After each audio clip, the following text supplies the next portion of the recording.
The David Pakman Show at davidpakman.com.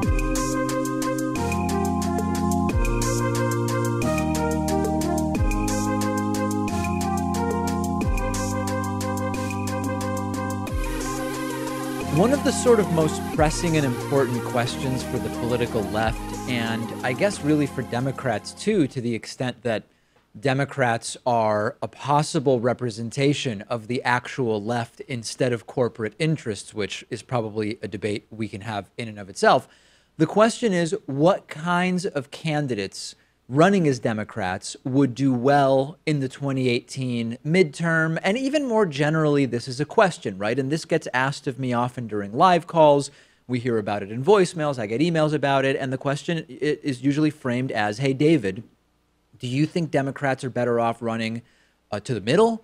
Are they better off running really progressive candidates? What is it that Democrats should do? And the answer is, as is often the case in the real world, that there isn't one answer. The correct candidate to take over a district held by a corporate Dem is going to be a different candidate than the right candidate to defeat a Republican incumbent, for example, in a very red district versus a blue district versus a swing district. So today, I want to focus on swing districts. And there's actually a new study done by Democratic pollster Celinda Lake, and it looked at 30 swing districts. So we're already narrowing the focus from how should Democrats run in all elections to how should they run in swing districts. And then from there, the study only looked specifically at 30 swing districts. And the idea was figure out in those 30 swing districts, what type of Democratic candidate, what types of ideas would do best in an election. And it's very, very common that pundits and commentators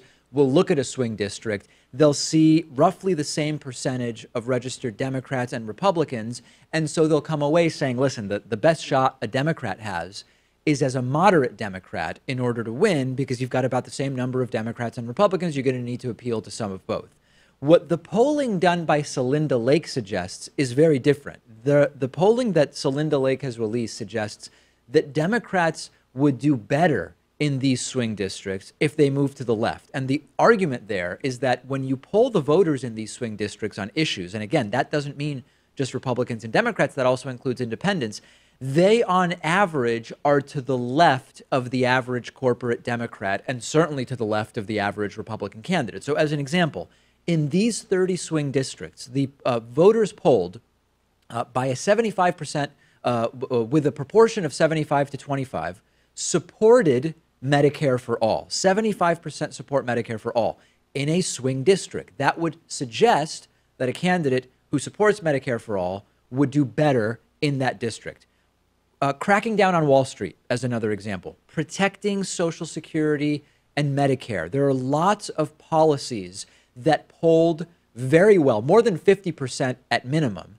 So why would a Democrat run to the middle, right? The numbers seem to very clearly suggest that actually Democrats will be better off running real progressives in these purple or swing districts. And more interesting is that most of those 30 districts where the polling took place currently are held by Republican incumbents. And even still, even though the voters in recent elections voted for Republicans, these leftist policies had at minimum 52% support. People saying 52% saying they'd be more likely to support a candidate with the progressive ideas.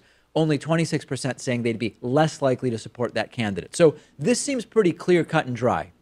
But there are some caveats. One caveat is this only looked at 30 districts. I've mentioned that a couple times because I do think it's important. This strategy would not necessarily work in every district, and that's why I think it's important not to think about one strategy as the strategy. The other issue is that the sample size was 600 to 900. Generally speaking, if it's sampled correctly, it's a statistically significant sample, but you don't necessarily want to go around making national strategy on the basis of 600 to 900 people in just 30 districts. But the main point is that trying to thread the needle and being 1% to the left of the incumbent, be it a Democrat or a Republican, in a lot of places, it's a losing strategy, especially when, generally speaking, the candidate who raises more money wins. So if you've got a corporate Democrat or Republican incumbent, and then a challenger that's marginally to their left but can't raise as much money, more than likely the candidate with more money is going to win. If you can at least separate from just who can run more ads based on fundraising and say, hey, here we have a candidate that is actually more to the left, whose ideas actually seem to appeal to more than 50% of the voters, that might even be a way to sort of dig into the overwhelming advantage that the candidate that has more money ultimately has. So very, very interesting data, not necessarily something to develop a national strategy around, though. You know, it's interesting. It seems like the third rail for Democrats in these swing districts, it's not Medicare for all, or it's not free college. It tends to be abortion. It tends to be gun rights.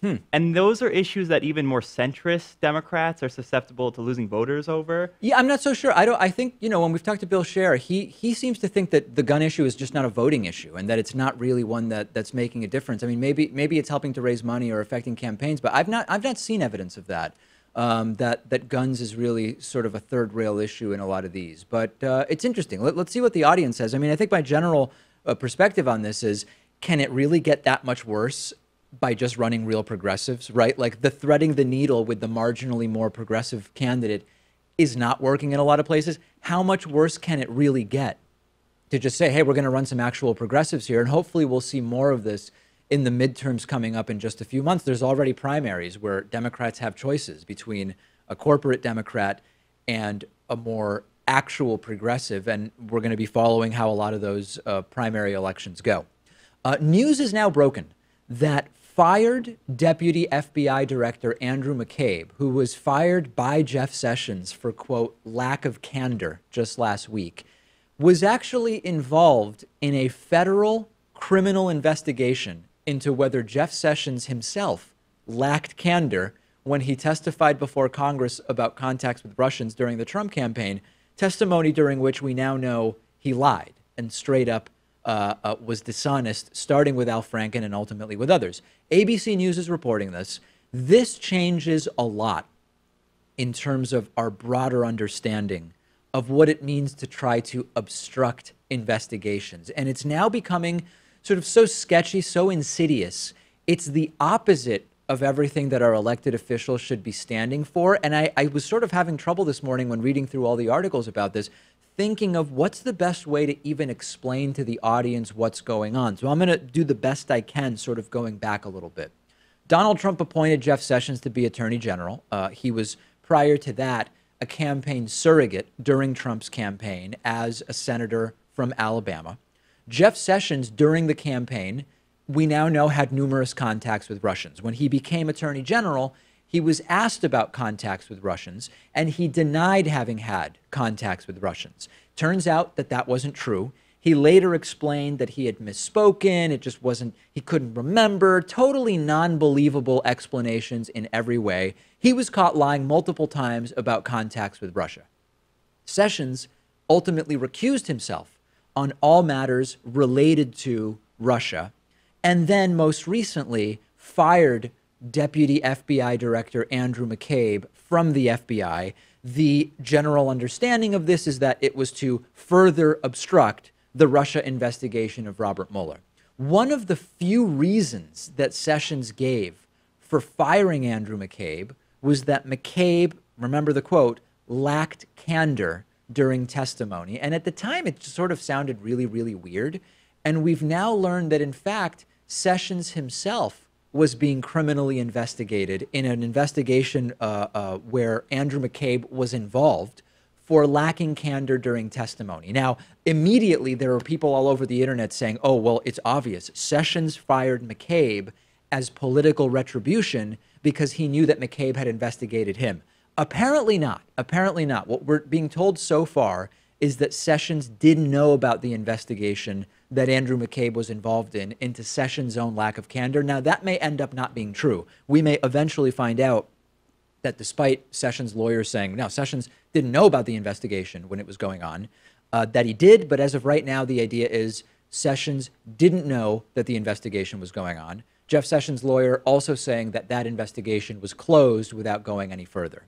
So as horrible a person as I believe Jeff Sessions to be, And as much as he's had the audacity to straight up lie to lawmakers during testimony, I actually do think that Sessions does have a connection to reality in terms of realizing that there's an entire group of people here in the Trump administration that is potentially in really serious trouble, and that he is sort of reachable, I guess is the word I'm looking for. And by reachable, I mean he's not going to act in as erratic a way as Donald Trump would like him to act. I believe that Jeff Sessions, under the right circumstances, might even be potentially turnable by Robert Mueller. I could be wrong, but my idea here is that what we really need to be focusing on is, why did this leak now? I don't think the story here is, Sessions fired McCabe to punish him for having investigated Sessions. I believe for now that Sessions genuinely didn't know about that investigation. So then we have to ask, who leaked the fact that Sessions had been investigated by McCabe? 1 year after the investigation, why now would anyone leak this? If Sessions didn't know about it, then what would be the point of leaking it now? Who might benefit from it leaking now? If you want to fire Jeff Sessions, then maybe you want to put something out there about Jeff Sessions himself having been the subject of an investigation. So if we are to speculate as to who leaked this, ABC News citing a source familiar with the circumstances, which basically we understand to mean someone within the Trump organization, if you want to create a pretext for firing Sessions, which could then be used as a subsequent pretext for firing Robert Mueller, this isn't a bad thing to leak. And we will see if we ultimately find out who the source of this leak was. We will ultimately, of course, find out whether Donald Trump ends up using this as some kind of pretext to fire Sessions, which, by the way, would be insane, right? If you were glad, as Trump was, that McCabe was fired for his lack of candor and that it was a great day for America and for the employees of the FBI, you wouldn't then use an investigation authorized by McCabe on Sessions to fire Sessions. It would be totally incoherent, but we've seen Trump do incoherent things before. So that's what I'm going to be watching most closely.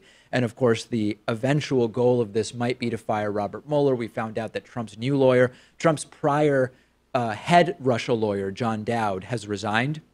There's a new guy that has come in who has a very, very different approach than Dowd. And he reportedly is pushing Trump to fire Robert Mueller. We will see where this shakes out, but just every single day, major revelations related to this entire revolving door of firings and resignations and investigations. Send me your thoughts. I'm on Twitter at dpakman. Show is on Twitter at David Pakman Show. The David Pakman Show at davidpakman.com.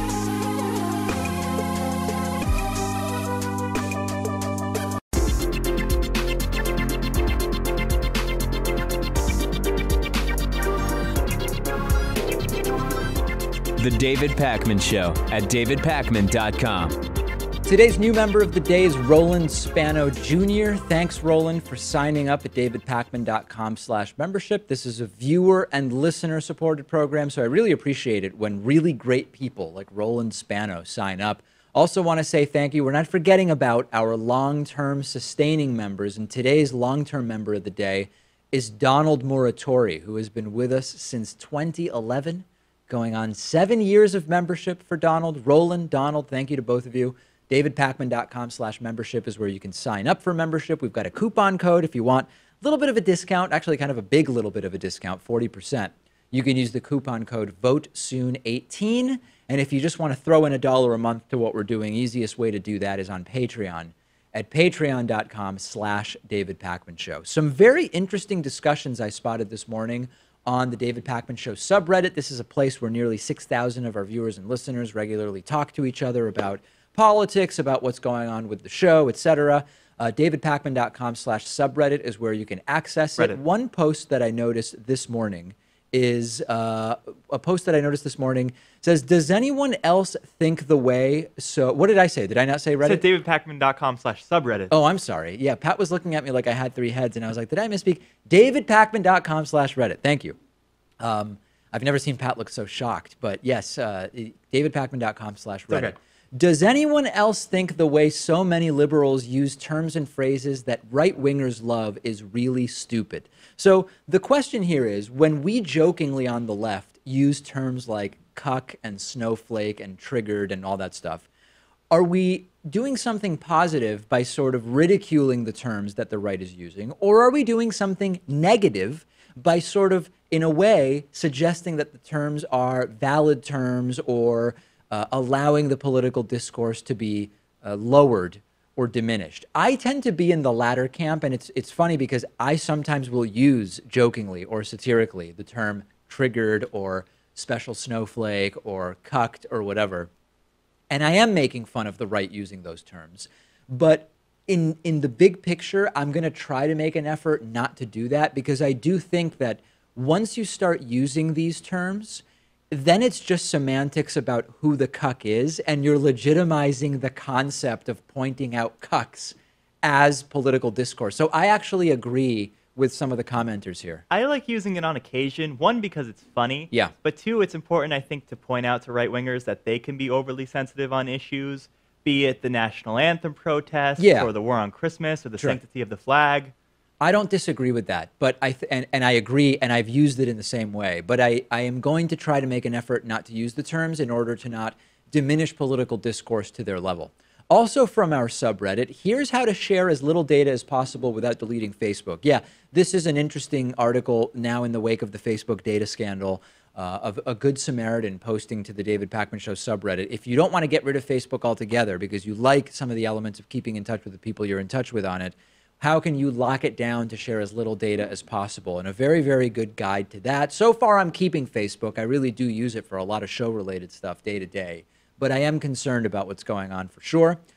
Next discussion is about how one of our users there suggesting that White House officials are stuck between a rock and a hard place. If they leak information regarding their advice to the president, they break protocol and Trump might fire them. If they don't leak the information, they risk the president claiming that idiotic things he says or does were on the advice of his staff.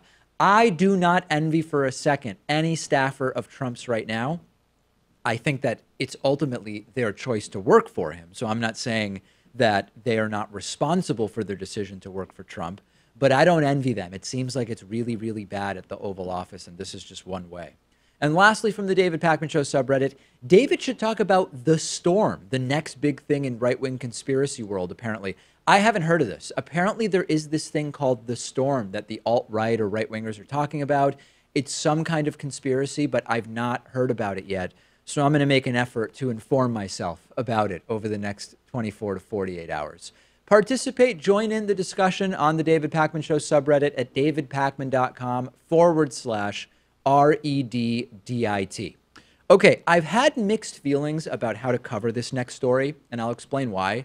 I did a couple of stories in the last month about Donald Trump starting to talk about how he likes the idea of the death penalty for drug-related crimes. And it's a relevant story in that, listen, if the president wants to do something so depraved, so counterproductive, so ludicrous, but at the same time, Trump can't unilaterally change the law to put in the death penalty for more drug crimes, how much time should I really spend talking about it? I want to let you know that Trump wants to start killing people for drug-related crimes, but I also don't want to make it seem like Trump can just unilaterally change the law and give it more attention than it requires. So with that exact same caveat, today I'm reporting you that Trump's beleaguered, that's to use Trump's own term, Trump's beleaguered Attorney General Jeff Sessions is now instructing federal prosecutors to seek the death penalty in drug cases. So, okay, that's what Jeff Sessions is saying, but what does that mean and how would it actually work? Because as far as crimes go, Trump has said he wants to execute opioid dealers and traffickers, and Sessions told federal prosecutors, ask for the death penalty when you see it as appropriate, but you can't just do that whenever you want, right? There is so much nonsense here that it's tough to know where to start. Number one, there aren't many federal death penalty cases, right? Most death penalty cases are state cases. There are only 61 prisoners in the entire country that are on federal death row. Mostly it's states imposing the death penalty. Secondly, starting to pursue the death penalty federally is going to be very, very expensive. It's not fiscally conservative in any way. Federal death penalty cases like all death penalty cases, take a lot longer. They cost a lot more money. So if the idea is fiscal conservatism, it's going to be a move in the opposite direction. But the big problem is this thing, this very complicated thing called the law, which hasn't changed. And the law limits the death penalty for drug-related cases really, really narrowly. To seek the death penalty in a drug case, you need either a case where a firearm resulted in a death during a drug trafficking crime, a case where a murder was committed as part of a criminal enterprise that could have included drug trafficking. It has to be a case involving racketeering or a case involving just an absurd, gigantic quantity of drugs, which are not the most common scenarios. So on the one hand, I want to discuss with you that the Trump administration is pushing horrible policy.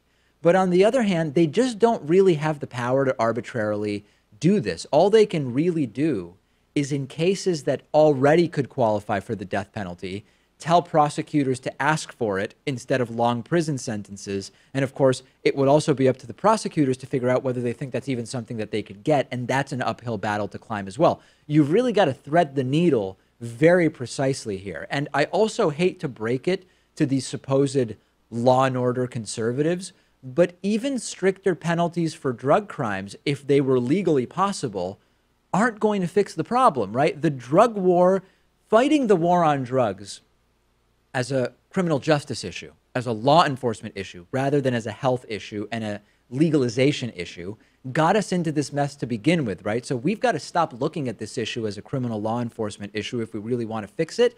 And I also started thinking, if you're a drug dealer and you've got nothing left to lose because the police are closing in on you, and you know you might get the death penalty just for the trafficking, wouldn't that encourage you to try to shoot your way out and maybe kill a police officer or innocent bystander anyway? Because listen, in the end, either way you might be facing the death penalty. It makes no sense. There's no dumber idea as far as the drug war is concerned. The one bit of good news is that Trump saying this and Sessions saying this aren't going to lead to any major changes in the actual law.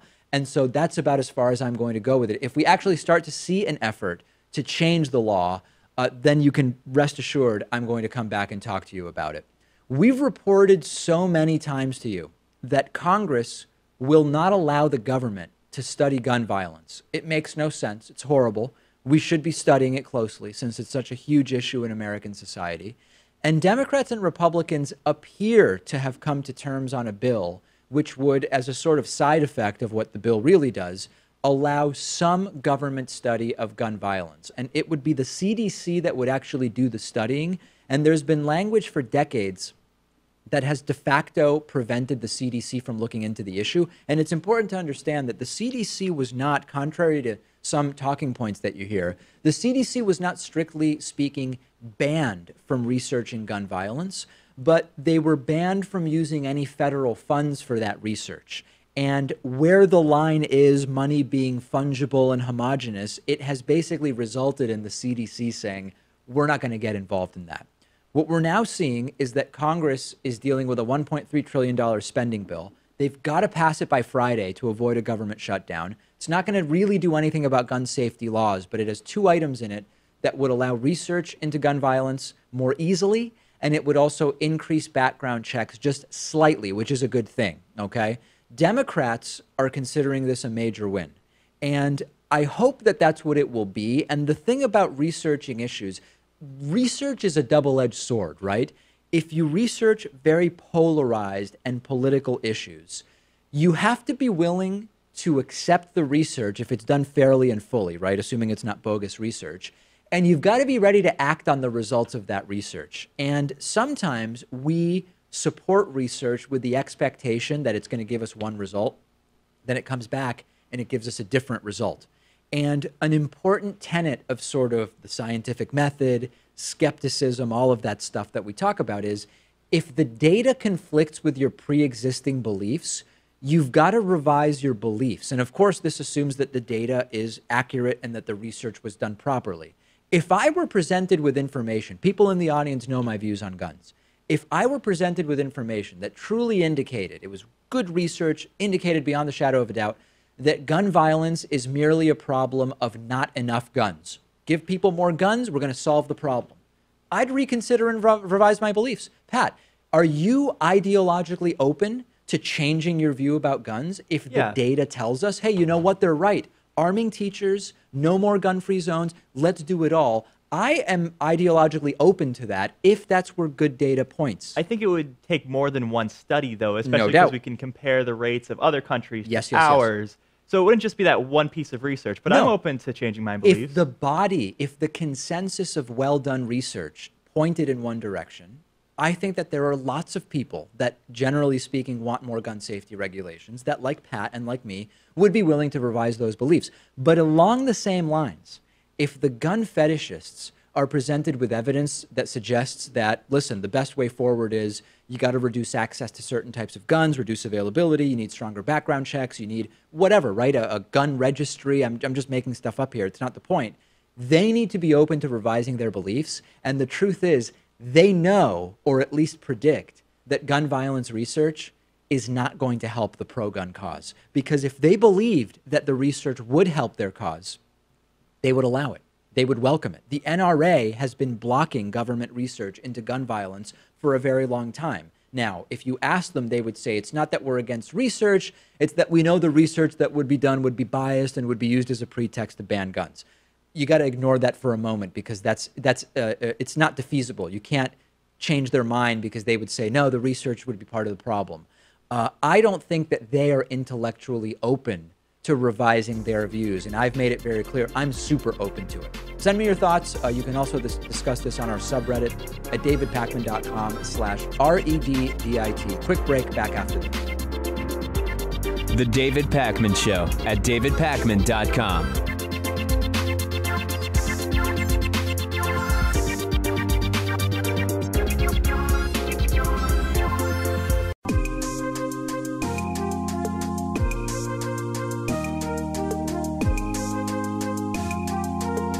Welcome back to the David Pakman Show. It's great to welcome back to the program Alan Huffman. He is an author, freelance journalist, opposition researcher, and co-author of the book We're With Nobody. We've interviewed Alan before. And what better time to talk again than now in the wake of these revelations involving opposition researchers Cambridge Analytica. So, Alan, obviously the question I have for you is, which country did you source the honey trap prostitutes from when you were involved in this type of thing? Not Ukraine, I'm guessing. Yeah, I can't reveal that information. So, I mean, talk about what we're learning here. You've been involved in opposition research. You've talked to us and you describe in the book how you would do the dirty work, or not dirty work, the diligent work, so-called dirty work of just showing up places and looking for documents and talking to people and learning about a candidate's past. Is it sort of a known reality in this industry that there are players that do the things that Cambridge Analytica has been caught doing? I mean, it's becoming a known. It hasn't been until this, really. I mean, what we're reading about and hearing about it makes conventional dirt digging on politicians seem kind of quaint, doesn't it? You know, and so, yeah, you always know that there are people that are sort of resorting to nefarious means to gather information, but to do it to actually create information is a completely different animal than what we're normally accustomed to doing. I've never seen anything on the scale of what we're seeing with this episode. So let's dig into that a little bit. First of all, did you ever hear of other companies, other opposition researchers that you might sort of become aware of in your work doing opposition research that were even rumored to be either entrapping or using prostitutes or generating fake news or stuff like that? Was it even discussed at all? No. No, this is all news to me, just like it is for you. You expect this sort of thing maybe in some sort of espionage, or even maybe some political operatives would be involved in that. But I've never heard anything like this come up in the context of doing opposition research. Opposition research is really a pretty straightforward process, and you're gathering information, and ultimately it has to be from legitimate sources. So, but this is all changing, obviously, with anyone can be an opposition researcher now. Social media enables anyone to gather information, create information, put it out there in ways that were unimaginable just a few years ago. So, but opposition research, by comparison, is a much more organized process because it's all got to be based on documentation. This is a completely different animal than what we do, and it's daunting, because it makes you wonder, where is this headed, and how far are we going to go in trying to create and gather information about political candidates to influence elections, and this is all uncharted territory. Did you ever have a client that in any way, in your estimation, sort of implied or was kind of feeling out whether these types of, and I hesitate to call them services, but let's use that phrase for the lack of a better term, whether you might be willing to provide some of these types of services where you got even a 1% chance that that's what they were driving at when they were hiring you to do opposition research? You mean basically to entrap someone? To entrap, to generate fake negative information about someone, any of this stuff? No, it's never once come up. We've been doing it for 25 years. No one has ever suggested that we do that. And it just would have never occurred to us either. But that said, we usually sort of lay our own plans. We know what to do in terms of gathering information. We'll go to the candidate, or the campaign may supply us with sources who can give us guidance as far as what kind of information. But I mean, that would be a decision that we would make or not make in this case on our own. But no one has ever suggested that we create anything that was untrue, because the assumption was always that regardless of your own personal morality, is that it would come back to bite you. In the Channel 4 investigation that has exposed some of these actions by Cambridge Analytica, there is a moment where the fake client, right, someone posing as a Sri Lankan political operative, inquires about what it is that Cambridge Analytica does, and Cambridge Analytica's chiefs, Alexander Nixon, Mark Turnbull, start talking about hiring Ukrainian prostitutes and all of this other stuff. And in a statement that they've put out after the investigation broke, they say, listen, we weren't actually suggesting we would do that. We were saying those things to gauge whether that was what the supposed client had in mind. To me, that explanation rings as completely false and unbelievable.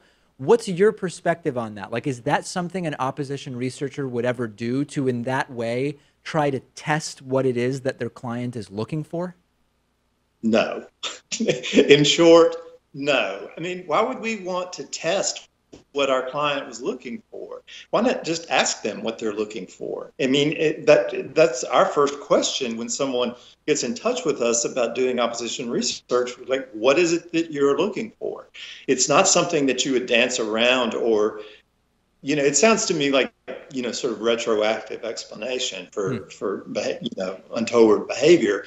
But I mean, it's insane, but again, this is all new territory for us. And you see that, I mean, it did, thank God for Channel 4 that they brought this to public attention, but we have no idea how much of this is going on. And I can assure you that in the people that we deal with, it's not, but that doesn't mean that other people in similar positions aren't resorting to the same types of tactics. Yeah, that's the thing. I mean, I don't know if it's something you can even estimate, but I think it's very difficult to believe Cambridge Analytica is the only company doing this stuff, especially because they say that they work with subcontractors on a lot of the specifics. So clearly, at least the people they work with are also doing this stuff.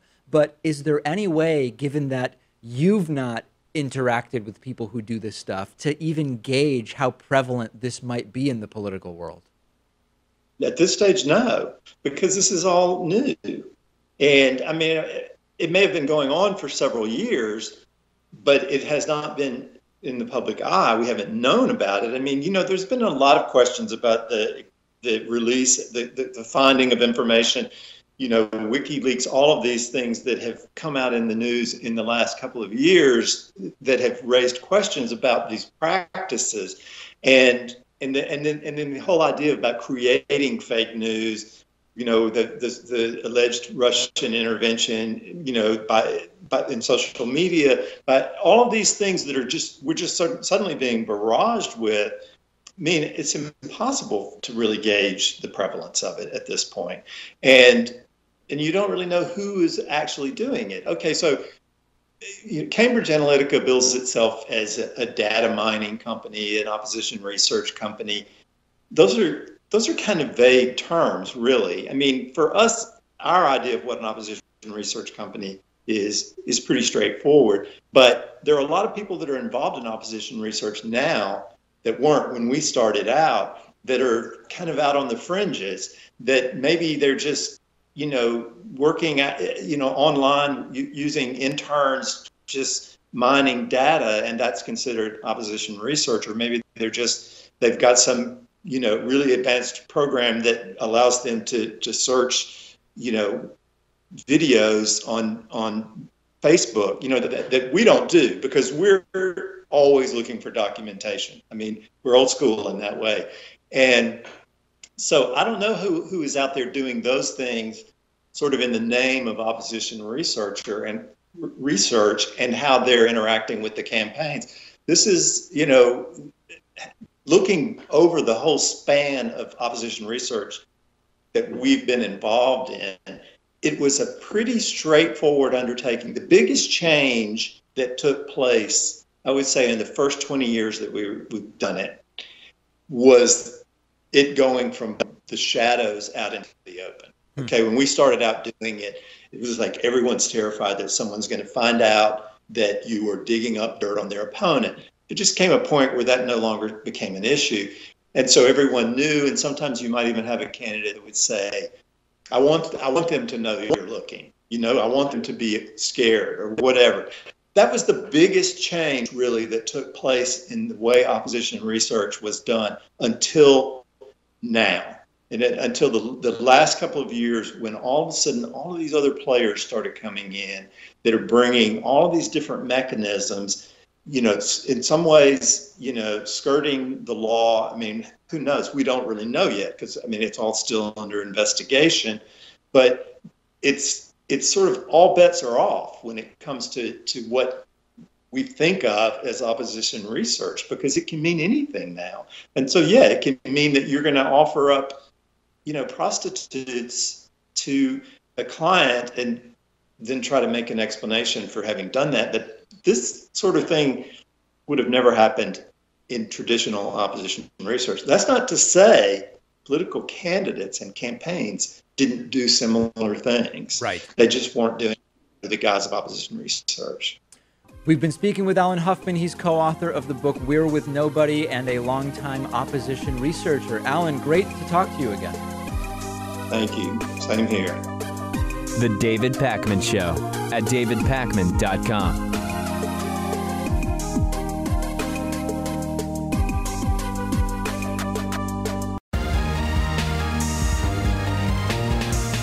The David Pakman Show at davidpakman.com.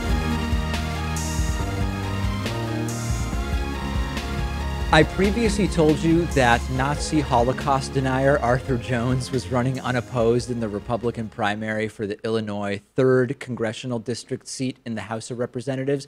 This is a pretty reliably blue district, and they had their Democratic and Republican primaries a couple days ago on Tuesday. And Arthur Jones, who is, again, a vile anti-Semite, history of Holocaust denial, he received more than 20,000 votes from Republicans in the district. And there is no way to question the guy's views, right? His campaign website has a slideshow of pictures of him speaking at white nationalist events. The Anti-Defamation League has warned people about him. Even the Republican Party of Illinois disavowed Arthur Jones. And 20,000 Republicans voted for him. Now, I started doing some math, and I thought, okay, there's about 720,000 people in the congressional district. Close to 3% of them went out and voted for a Nazi. And that's the total district, right? Never mind how many of those 720,000 are registered to vote? And then of those, how many are Republicans that even would be voting in the Republican primary? I'm wondering, and I don't know the number, what percentage of Republicans in the 3rd District of Illinois went out and voted for a guy who didn't even need their vote because he was running unopposed? And now Jones is going to face the Democratic incumbent, Daniel Lipinski, sort of a socially conservative Democrat who did not win easily on Tuesday. He did win, but not by a giant margin. And the defense I'm hearing from most people is that, listen, David, a lot of people just go out to vote because they vote as a regular thing, and that's good. And if they're Republicans, they're just going to vote for whoever is on the ballot if there's only one Republican, and that's why they voted for Arthur Jones. And Democrats would do the same thing if there was only one Democrat running unopposed on the Democratic side. And my reaction to that is, yeah, it's true for many people, and it's really, really sad, right? The best case here is that there are 20,000 people in the district that will vote for any Republican, regardless of what they stand for, even if they have Nazi views, which is really, really sad. The other side of the spectrum would be there's at least 20,000 Republicans who deliberately went out and voted for a guy with Holocaust-denying, anti-Semitic Nazi views. But this stuff happens, right? David Duke, a former KKK Klansman, got almost 60,000 votes in Louisiana's Senate primary in 2016. And forget about the number 60,000, 650,000 people voted for the serial accused child sex assaulter Roy Moore just a few months ago in Alabama's special Senate election. So it shouldn't strike us as hugely shocking. And the story isn't so much there's a Nazi running as a Republican, right? Because the guy's unopposed and the Republican Party has disavowed him, et cetera. The real story here is how many Republicans would vote for a Nazi over a Democrat? The answer seems to be many, although we'll really kind of get the final numbers in November on that. But hey, listen, it would be wrong to say any of those Republicans are racist because that's SJW identity politics, and that's a really bad thing to do, or something. We can't say any of these people could even remotely be racist. It's like there are no good explainers for this. Either people showed up at the voting booths and just saw like an R next to Arthur Jones's name and checked him off. Yeah. Or they'd rather vote for the neo-Nazi and the white supremacist over a Democrat. Yeah. I don't think there's any favorable reasoning that you can have for voting for this guy. There really isn't. And of course, we don't know yet whether they'd vote for the Republican Nazi over the Democrat since this was just a primary. But we will find that out in November. And my prediction is that we're going to find the results really, really disheartening, and we will lose even more hope in the future of democracy in the United States as a result. I look forward to reporting that to you on November. What day is the election in November this year? Is it the 6th or the first Tuesday, right? First Tuesday after the first Monday or something? Yeah. Anyway, we'll find out eventually when Election Day is this year, and I'm sure we'll come to you with that breaking news very, very soon. It's really not going well for Republican Congressman Devin Nunes. He had to step down from his role chairing the House investigation into Trump-Russia. He got caught running to the White House to tell Trump what the investigation was doing. He made a huge deal out of this now infamous memo that turned out to be completely unremarkable in every way. He got caught running his own fake news website, The California Republican. And now we've learned that Devin Nunes is being investigated for possible campaign finance law violations. The FEC sent him a letter this week saying that there are 3 contributions that he received from individuals, possibly illegal contributions, and that an investigation is now ongoing. There are 3 people, their names aren't important, they're not super relevant, who appear to have donated more than the maximum $2,700 per donor per election cycle to Devin Nunes. There's also a 4th donation for $10,000, which is raising red flags because it came from a company called Stone Land Company. And the FEC law doesn't allow contributions from companies or labor organizations unless made from separate, segregated funds established by the corporation or labor organization. Sort of technical, doesn't even really matter the details of. But the point is that after 18 months of public embarrassment and face planting by Nunes, now he's dealing with a federal probe into his campaign finances and has about a month to respond to that probe. And the other funny little detail that I sort of picked up or noticed reading the stories about this is that Devin Nunes's mom is his campaign treasurer. I mean, I guess it sort of makes sense if you're running like for city council in a small city, but is it normal for your mom to be the treasurer of your campaign for U.S. Congress as a sitting congressman? Maybe it's because Trump sets the nepotism standards and now it becomes nepotism all the way down and they're all doing this thing. Maybe I'm wrong and it's not that rare that at the national level you want someone in there that you trust, and I guess presumably most people can trust their moms. But there's something about this, especially with Nunes, that seems a little bit odd to me. And I don't know in the end who, if anybody, is going to end up in jail or in prison as a result of the Trump administration's actions and their involvement with it. But if people do end up doing time, I kind of hope Nunes is one of those people. Obviously, if he did illegal things, I'm not saying someone who did nothing wrong should be put in jail or prison. But if he is one of the people that behaved incorrectly, I would like to see him actually face the consequences for it. And the other part of this that's just sort of, I guess, disappointing is that of all the garbage that Nunes has been involved in, 4 sketchy donations is the only thing that's actually being investigated. That just kind of bums me out in a way, but I guess it's something. But big picture, I'm increasingly, I mentioned this earlier with Jeff Sessions and his perjury earlier in the week. I'm increasingly kind of preparing myself for the reality that a lot of these people are going to get away completely without consequences. And the fact that of everything that Nunes has been involved in, what they're looking into is 4 donations made to his reelection campaign.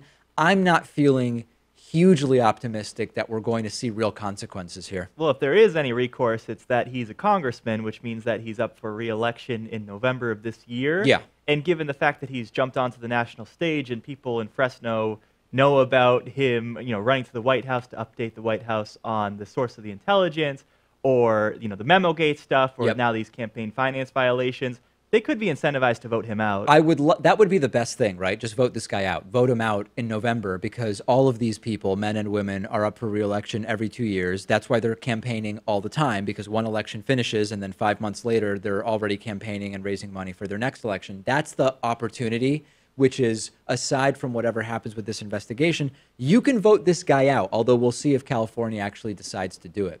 Hey, so I got a voicemail from the Eggman about the Exorcist interview that we did, and there's sort of a broader conversation I want to have about that interview, but first let's listen to what the Eggman had to say.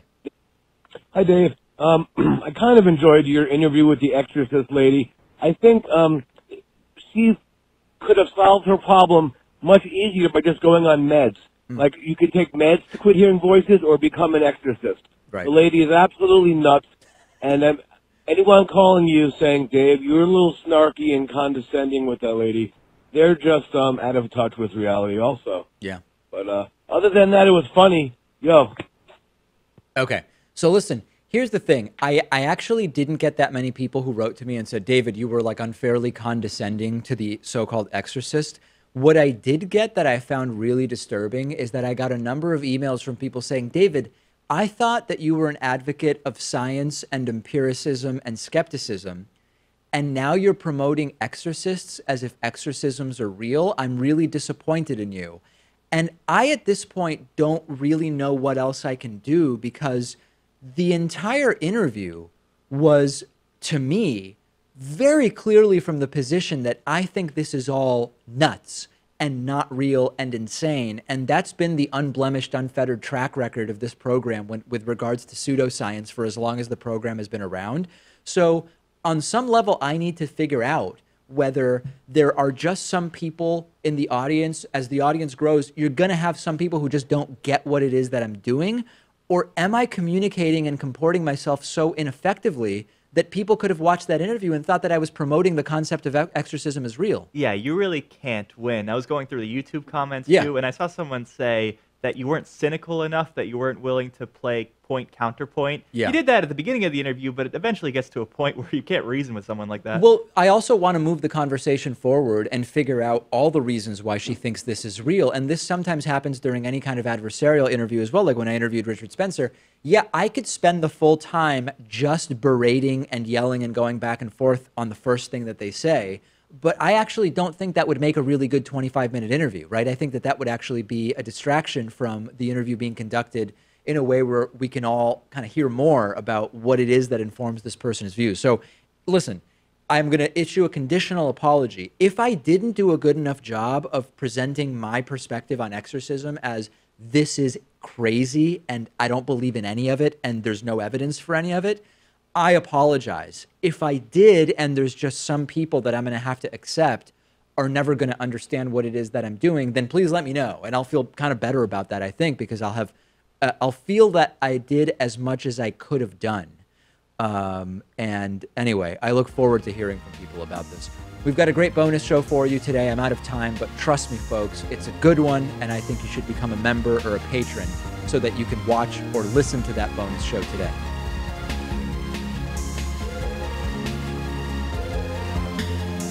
The David Pakman Show at davidpakman.com.